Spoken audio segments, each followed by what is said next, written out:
বিসমিল্লাহির রহমানির রহিম।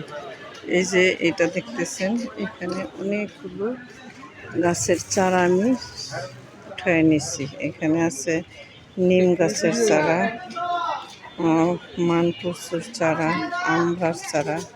এই চারাগুলো হচ্ছে এতিম, লাওয়ারিশ।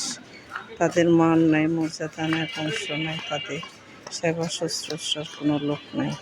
কিছুদিন পর এখান থেকে যখন ময়লা ফেলে দেবে তখন তাদের মৃত্যু হবে, তারা আর দুনিয়াতে টিকতে পারবে না। এই জন্য ওই চারাগুলো আমি সংগ্রহ করলাম, বাড়িতে নিয়ে আমি প্রথম বীজতলা তৈরি করে রাখছি, সেগুলোকে রোপণ করে দিব এবং আস্তে আস্তে বড় হলে তারপরে এগুলো অন্য স্থানে লাগিয়ে দিব।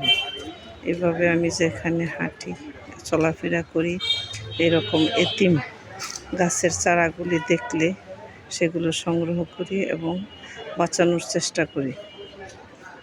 আমি মনে করি এরকমভাবে প্রতিটি মানুষের এরকম এতিম লাওয়ারিশ চারা গাছগুলো সংরক্ষণ করা, যত্ন করা, তাহলে আমরা সবুজ পৃথিবী অংশীদার হতে পারবো। আমাদের পর্যাপ্ত ফল হবে, ছায়া হবে, অক্সিজেন হবে। এই যে ময়লার স্তূপ থেকে আমি চারাগুলো সংগ্রহ করছি, যে এখানে পুরোপুরিতে ময়লা। এটা হচ্ছে কারতখানা, গাজীপুর কোর্টের কারতখানার সামনে ময়লার স্তূপ।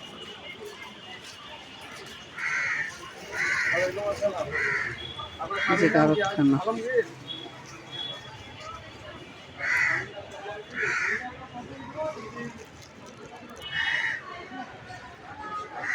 ময়লার স্তূপ।